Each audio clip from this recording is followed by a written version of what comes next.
Hello everyone, this is Sanchita Bhattacharjee working as a faculty of Data Science in Techno India University. So this session will be a continuation of the previous session on regression analysis. Okay, so in previous session we have discussed about regression analysis, in which we first discussed what is regression. Regression is a statistical technique used to model and analyze the relationship between two or more variables under study. Okay, now what are the different types of regression? The first one we studied was linear regression. When the variables under study exhibit a linear relationship, then we use linear regression method to predict the value of the dependent variable given the values of the independent variables. The first thing we studied was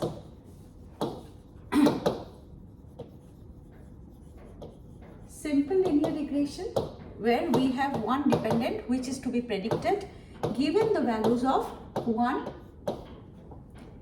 independent variable plus the error term.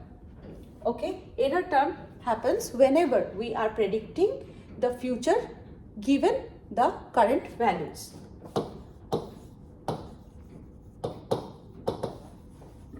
Multiple linear regression.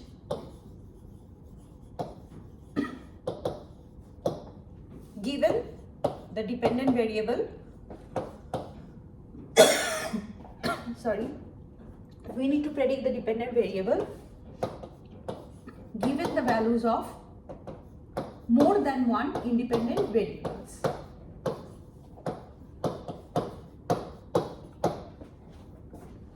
Okay.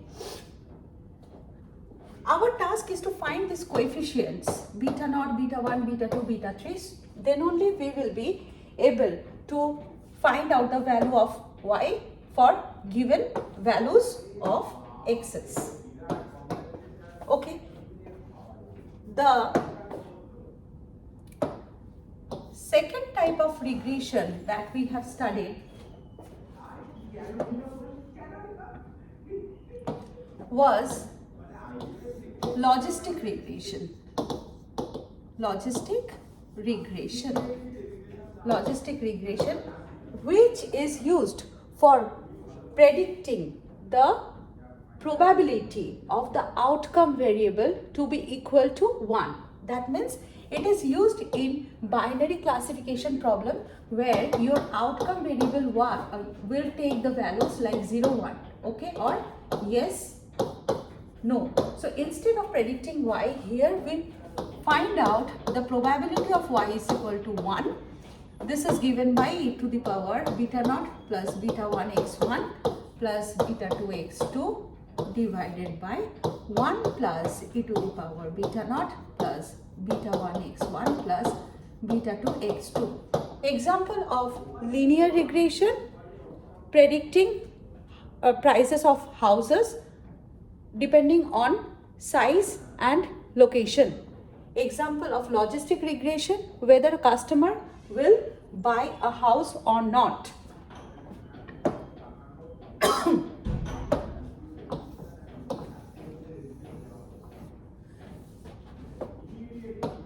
The third type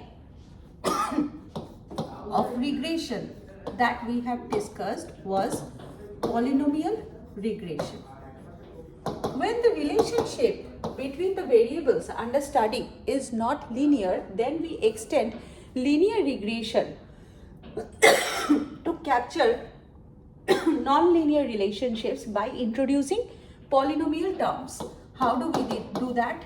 Y is equal to beta naught plus beta 1 x1 plus beta 2 x2 square plus beta 3 x3 cube plus dot dot plus beta n xn to the power n plus epsilon. So these are the polynomial terms. Okay. Example of polynomial regression is population growth over time. Okay. Today we will start with another type of regression, the fourth type.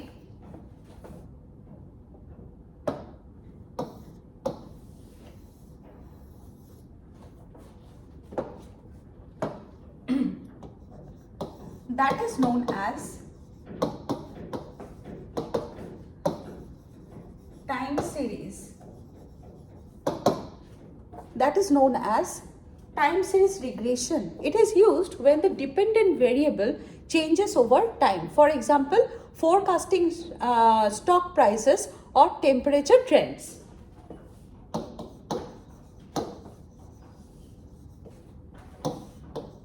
Used when dependent variable changes over time. Example,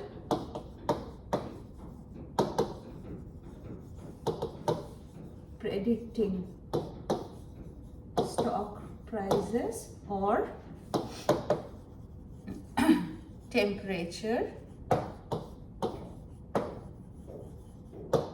trends.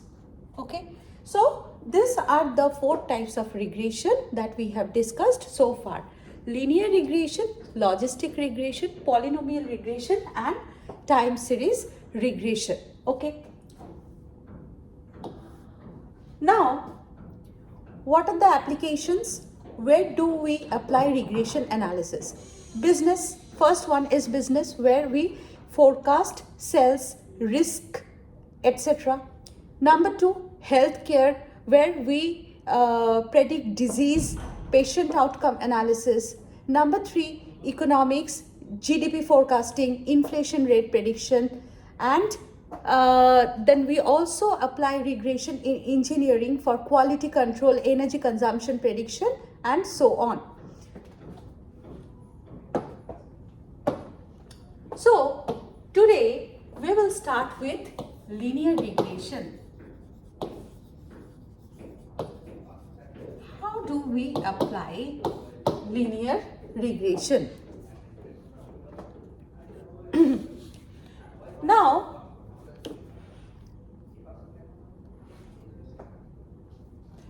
as I said, the first type of linear regression is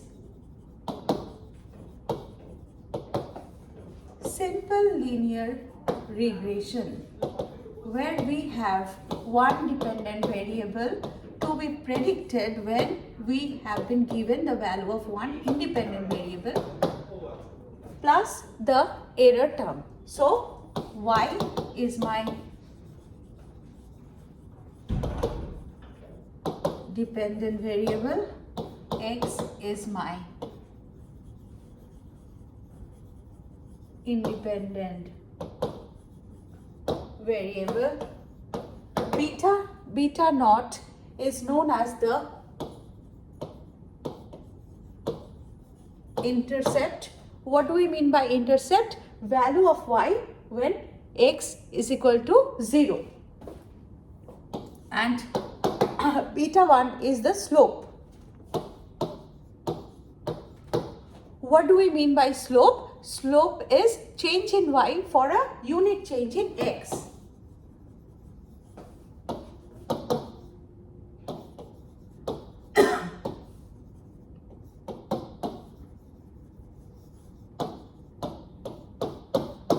And this is my error term. So this is the mathematical model for using simple linear regression. Now, before we apply simple linear regression, there are certain assumptions to be considered.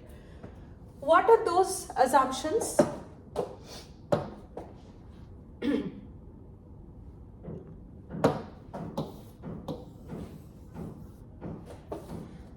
The first assumption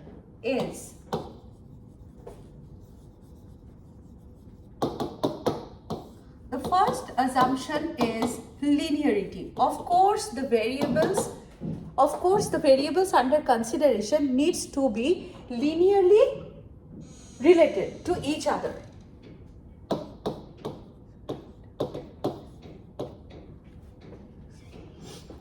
Second assumption is independence.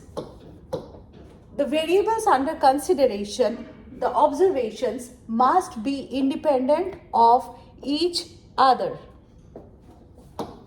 Number 3 is homoscedasticity. What do we mean by homoscedasticity? Here, homoscedasticity means the variance of residuals, the variance of the error terms, the variance of the residuals is constant across all levels of X.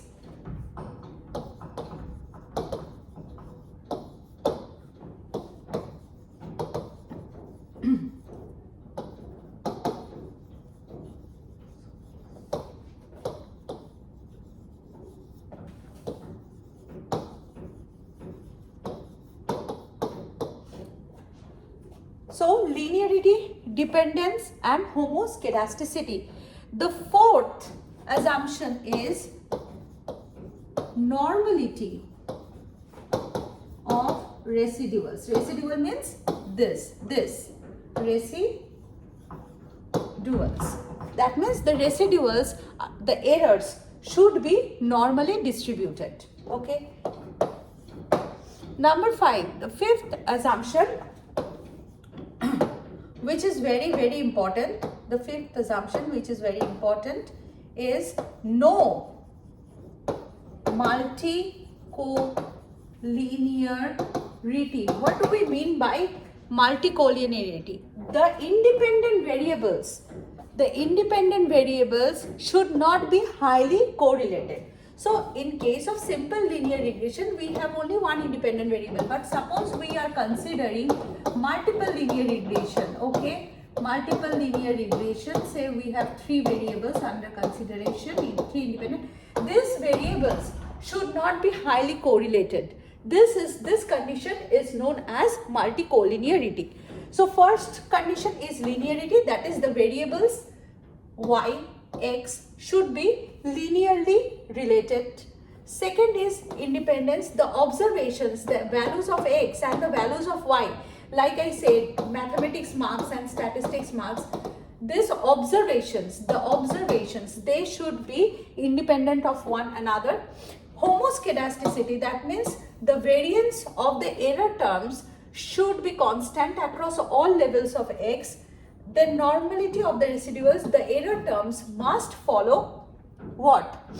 Normal distribution. And then no multicollinearity. Multicollinearity means whenever we are considering this linear regression, there should be the independent variables should not be highly correlated. Okay.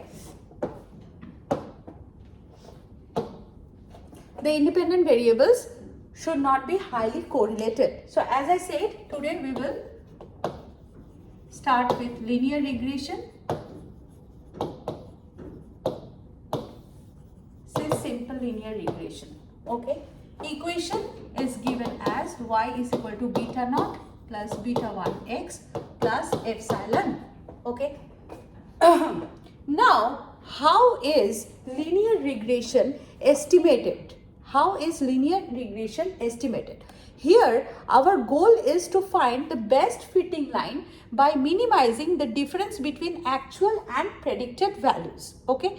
The most common method that is used is known as ordinary least square, which minimize the sum of squared residuals. That means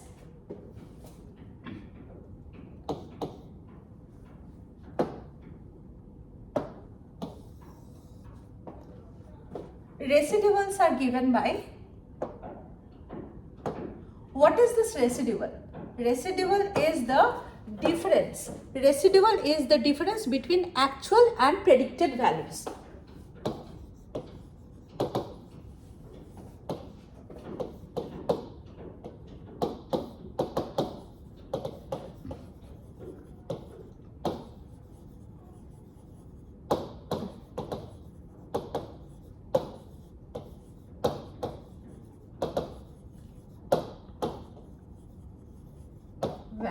Okay,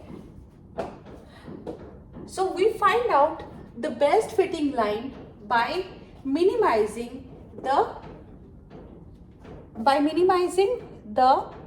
sum of squared residuals. How is it done? Summation y minus y cap whole square. These are the actual values, and this predicted values. Okay,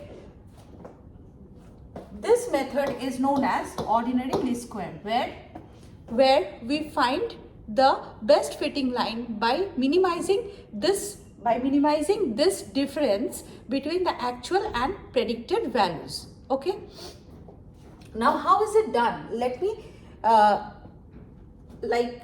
illustrate with an example.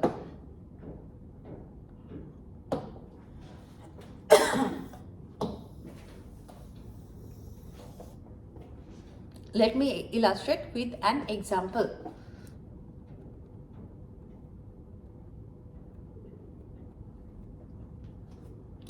Suppose we have two variables under consideration.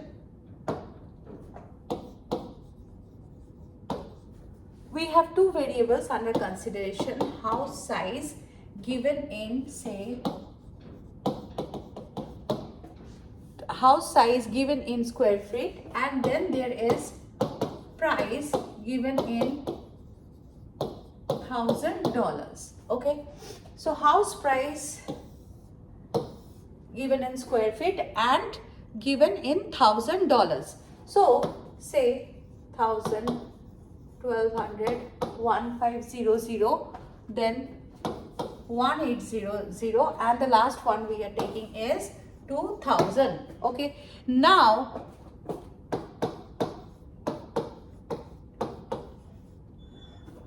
sorry, 150, 180,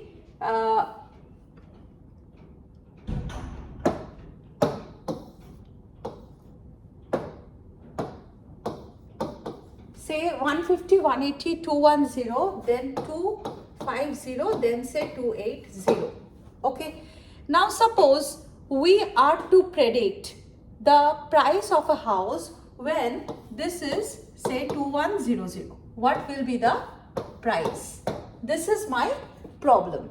Okay, this is my problem. We are given the house size in square feet and price in $1,000. Now the problem is, if a house size is 2100, what will be the price? So in this case, we will use simple linear regression. So the equation under consideration will be beta 1 x plus epsilon. So y is equal to beta naught plus beta 1 x plus epsilon, where your y will be house price given in $1,000. Your x will be house size sorry, given in square feet. Beta naught is the intercept. What is intercept? Price when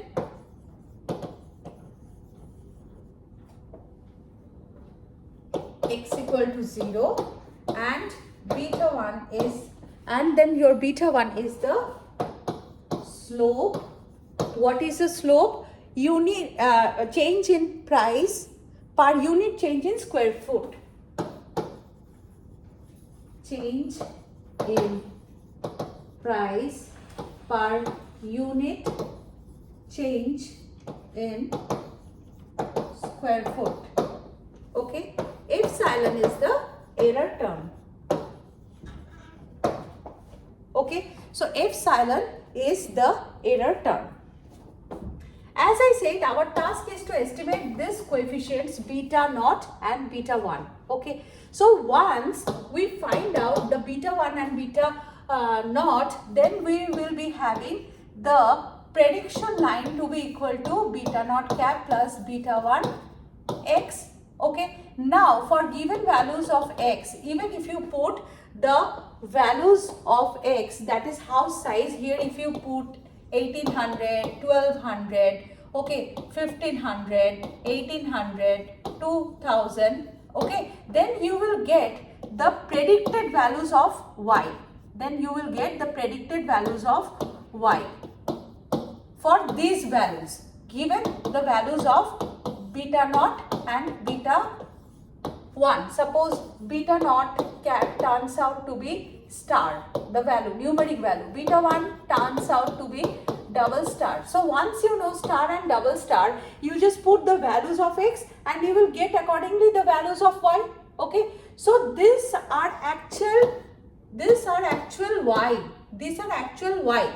So these are the actual values and you are finding out the predicted values. Okay, for once you find out beta naught equal to star and beta 1 is equal to double star, you put the value of x, the first x to be what?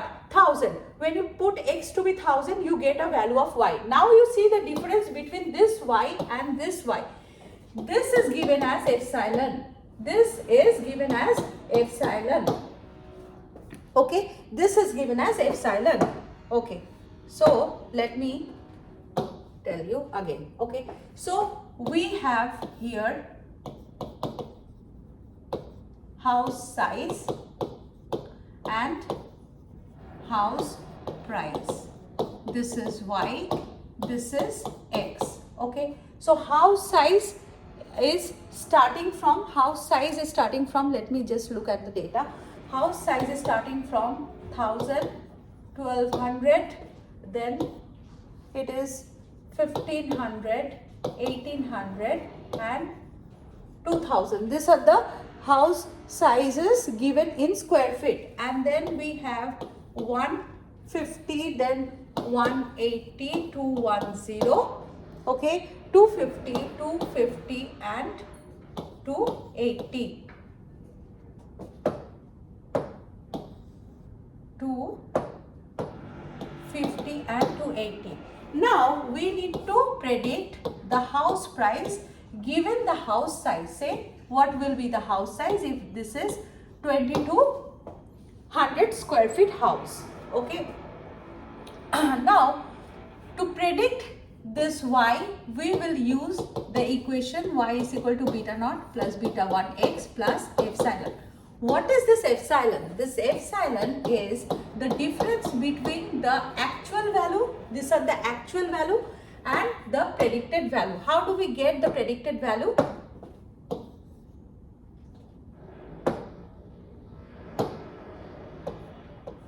Okay. Our task is to find this beta naught and beta 1. Suppose beta naught is equal to, say,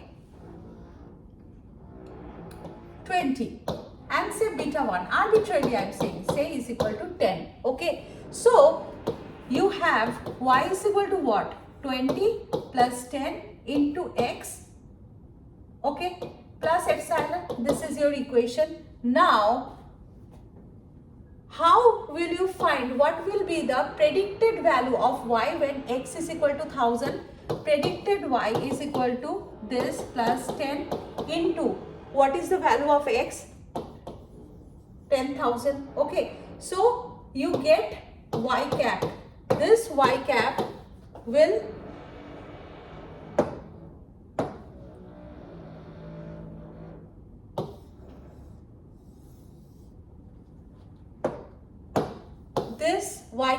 will be here. Okay, so this is the actual price and this will be the predicted price, y1 cap. Again, you put here this is equal to 1, 2 for 1200.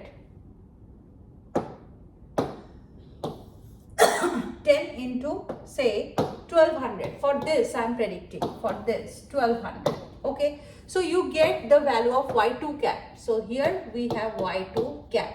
Epsilon is given by the difference between this 150 minus y1 cap, 180 minus y2 cap and so on. So basically this is y minus y cap. This is your residual. Okay. So the main task is to find the value of beta naught and beta 1. So what is the formula for finding the beta? What is the formula for finding the beta 1? The beta 1 is given by summation x minus x bar into y minus y bar. Okay, this is summation x minus x bar, y minus y bar divided by I minus x bar whole square. I running from 1 to n, I running from 1 to n. Okay, and beta naught is given by y cap minus beta 1 x bar. Y cap minus beta 1 x bar. Okay, now let's see how will this be done.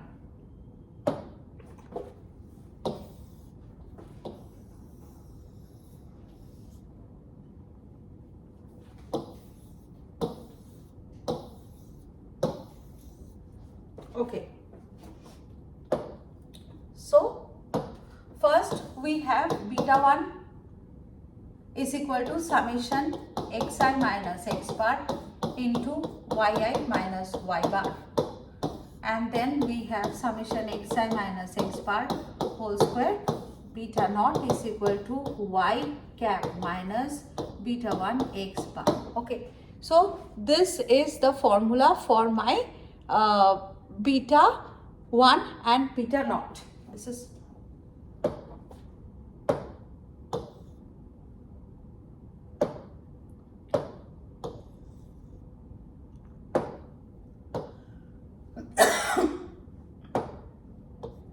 okay. So here we have x, here we have y. The first thing we will do is we will compute x bar. What is it? Summation xi by n. Similarly, we will compute y bar, that is summation yi by n. Okay, so how do we calculate the x bar and the y bar? Here you are given the values of x. Here you are given the values of x. You just compute summation x from here. Also, here you are given the values of y. So you compute the values of summation y. Once you get summation x, summation y, you will get the values of x bar and y bar.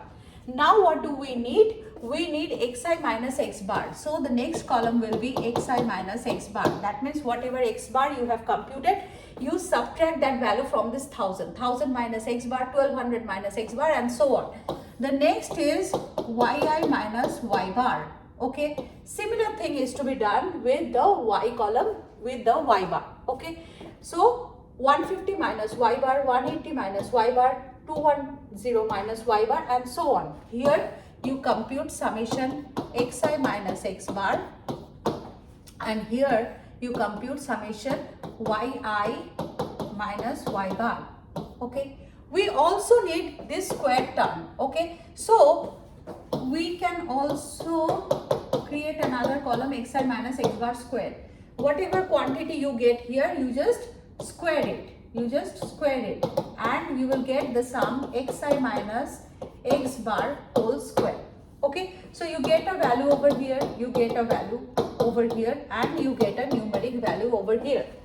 Now putting these values, you will get the value of beta 1 and beta naught. Okay, putting these values, you will get the values of beta 1 and beta naught. For this example, if you do the calculations correctly, the value of beta naught will be 24.29, and the value of beta 1 will be 0.126. Okay, now once you get beta naught and beta 1, you will compute the next column, that is y cap. You will compute the y cap. Okay, so your actual y is 150. Now What is your equation then? 24.29. Your regression equation is 24.29 into 0.126 into x. Okay. So the first value y1 cap, that is this value y1 cap. How will it be computed? 24.29 plus 0.126 into what is the corresponding value of x? 1000. So you put 1000 over here. Okay, what will be your y2 cap? Again 24.29 plus 0.126 into what is the value of the second value of x? 1200. So 1200. Once you calculate y cap, then you need to compute the epsilon column. I am writing it over here since there is no space. So epsilon column will be the epsilon column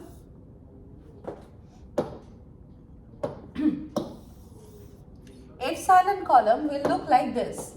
Epsilon column will look like y minus y cap whole square. You have the value of y and then you have the value of y cap.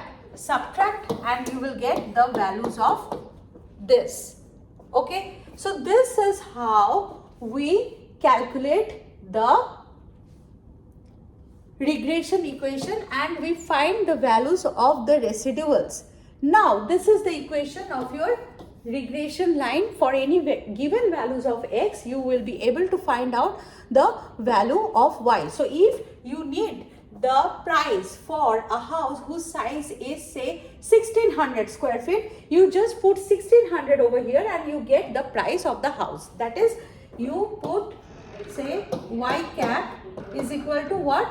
24.29 plus 0.126 into we need the price for a house whose size is 1600. 1600 is not given in this table. So we put 1600 and we will get the value of the house. Okay. Now, after doing this regression model, we also need to check whether this model is good enough or not. How do we check the performance of linear regression? Clear. So how do we check the performance of linear regression? Adjusted R square. This is R square or adjusted R square. Okay. This value ranges from 0 to 1. 0 means poor fit, 1 means great fit. Great fit. The second measure that is used for analyzing is mean squared error. Mean squared error. MSE. Okay. So mean squared error, average of the squared differences between actual and predicted values. Okay. Then root mean squared error.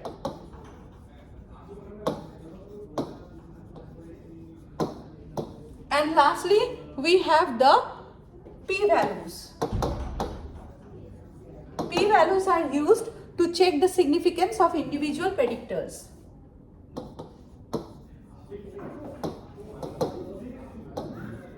Significance of individual predictors. That means if there is a multiple linear regression model, say beta 1 x1 plus beta 2 x2 plus beta 3 x3, the p-value checks how much x1 is significant to be included in the model, how much x3 is significant to be included in the model. So we will be having p-values for each of the predictors, and there is a threshold which we will discuss later, by which we determine whether the individual predictors are significant or not. Clear. So basically you have x, you have y. You calculate xi minus x bar, you calculate xi minus x bar whole square, you calculate yi minus y bar, and you calculate yi minus y cap. Okay, these are the columns to be considered. Okay, now beta 1 is given by summation xi minus x bar into yi minus y bar, given divided by xi minus x bar whole square. Beta naught is given by y bar minus beta 1 x bar. Okay, so for this numerical which we have just done, we got that the value of beta naught was 24.29 and beta 1 was 0.126. Hence my regression equation, the predicted values of y should be 24.29 plus 0.126 x. Now for any values of x, if x is not listed over here, you can put any values of x and you will get the values of y. Now how do we get the y cap? How do we get the y cap for these variables? Y cap, how do we get? There is a mistake. There is a mistake. Okay, the first column will be y cap and then we will be having y minus y cap. Okay, so how do we get y cap? Y cap for this x, say if this is 1000, this is 1200, this is 1400, how will I get the prices? The actual prices are already given, but we need to find out the predicted prices to see the residual, that is the error. Now how do we get the predicted prices? 24.29 plus 0.126 into 1000. You get a figure over here, whatever figure say you get. So your epsilon 1 will be 1000 minus this star. Okay, similarly you will get y cap for all the values that are listed over here. You calculate the error terms.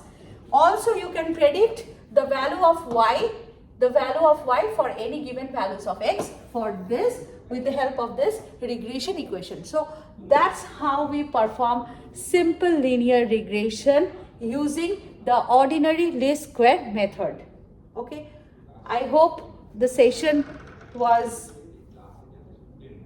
understandable. Thank you for your time.